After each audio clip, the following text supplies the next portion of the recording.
Hey guys, this is Cal Jordi, founder of Fearless Transformation. Today, I wanted to be talking to you about the program that I'm created, and that is the Nlp Practitioner Training. And I help people, mainly leaders, to double the results with half the time invested. And when I say leaders, I'm talking about seminar leaders, I'm talking about coaches, I'm talking about trainers, I'm talking about entrepreneurs, I'm talking about sales professionals, okay? And I'm talking about anybody who is committed to their personal development and their professional development at the same time, so that you can have the lifestyle that you always wanted, and have the relationship you always wanted, and have the money that you always wanted with freedom and ease. So that's my mission. There you go. You have it now. And if you know a little bit about myself, for those of you who don't know me, I'm originally from Lebanon. I came to the United States back in year 2000, been here for 15 years, and went to Arizona State University, graduated engineering, and I found myself that I wanted to explore the entrepreneurial world. So I started my business for 6 years until the economy crashed in 2011. And as a result, I hit rock bottom and I lost my business, I lost my savings, and now here I am looking at a foreclosure letter on my house. And in these dark times, that's when I decided that I'm no longer going to settle for the situation that I'm in. I found myself, I'm jeopardizing my success using my mindset. I don't know if you've been in a place where you were doing so well for yourself, and yet deep down inside of you, they found that you are not deserving, or there's a conversation that things are not gonna stay good. Yeah, this is good now, enjoy it, but it's not gonna stay for too long, so might as well, ruin it right now.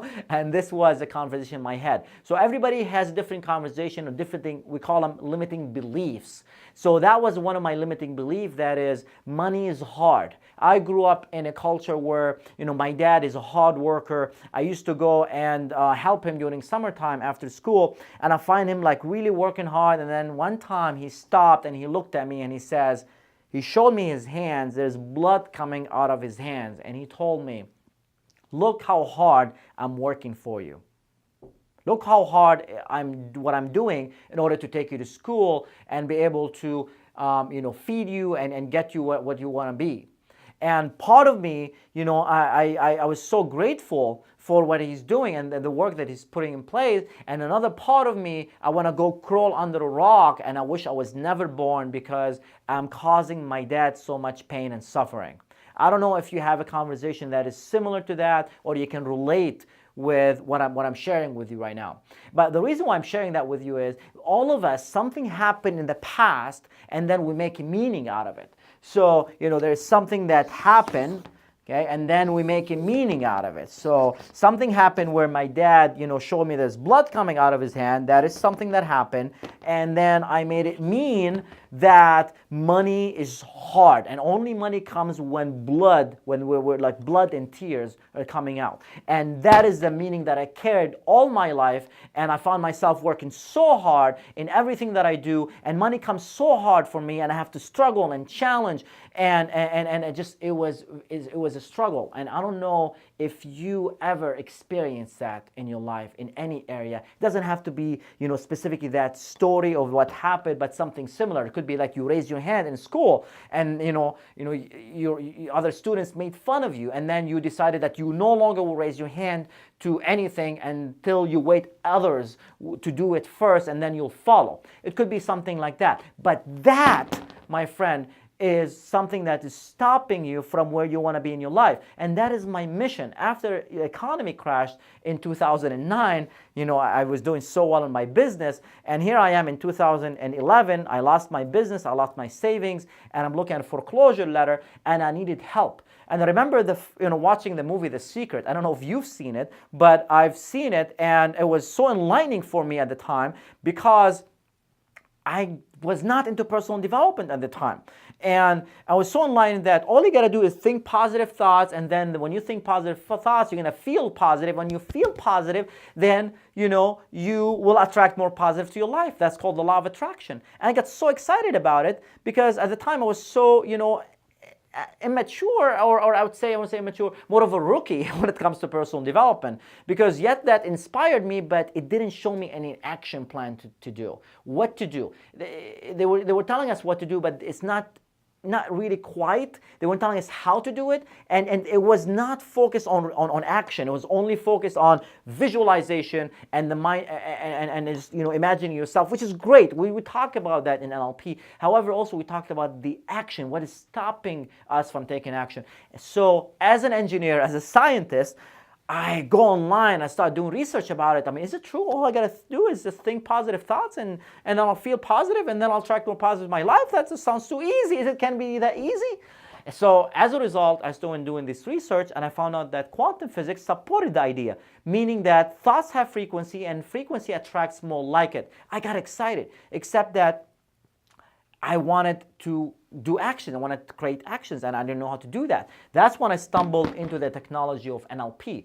And NLP stands for Neuro-Linguistic Programming, which is a technology of conditioning the mind to do and get what we want in our life, using the language that is spoken and unspoken to achieve anything we want in our life. NLP is a science of modeling successful people, see how they do what they do best, and chunk it down into pieces so that you and I and anybody else can do that same thing, if we have the physical ability, obviously, to do it. Right? I'm not going to be able to do what Michael Jordan has done. I'm only 5'7", and I never played basketball, except, a couple times. But besides the point, that's what NLP is all about, is science of modeling. And that's what I dedicated my life at the time, because I was in such a dark times, and that helped me to overcome, all these dark times. And fast forward 4 years later, I'm now leading the life that I always wanted. I'm traveling the world doing these trainings and these certifications, and I'm helping a lot of people to get what they want in their life out of this technology. So that's what I'm going to be talking about today, and I hope you're excited as I'm excited, because right now in a moment I'm going to share with you what's in it for you. So what's in it for you out of doing that training? Here's what's in it for you. In this training, what you're going to learn about anchoring techniques. Anchoring techniques, you're going to anchor resourceful state in your body so that you have access to this resourceful state. It could be, over the top state where you that's what you needed when you're maybe in front of audience, that you want to excite them, you want to inspire them, you want to teach them, you want to get them engaged, or you want to be more of a relaxed state when you're under pressure, when your emotions are high and your intelligence seems to go down. You need to learn how to manage these emotions, and that using anchoring techniques, you'll have it in your body. So for example, before I start the video, I go ahead and I fire this anchor right now, and that takes me automatically to when I'm racing my car on the racetrack and my adrenaline rushing, and I'm passing this car on from the right hand side, which is not okay to do, but it gives me the the thrill of doing that, and that memory is in my brain, and anytime that I press that, boom, it just gets me right behind the steering wheel, and I'm right driving the car. And then on top of that, when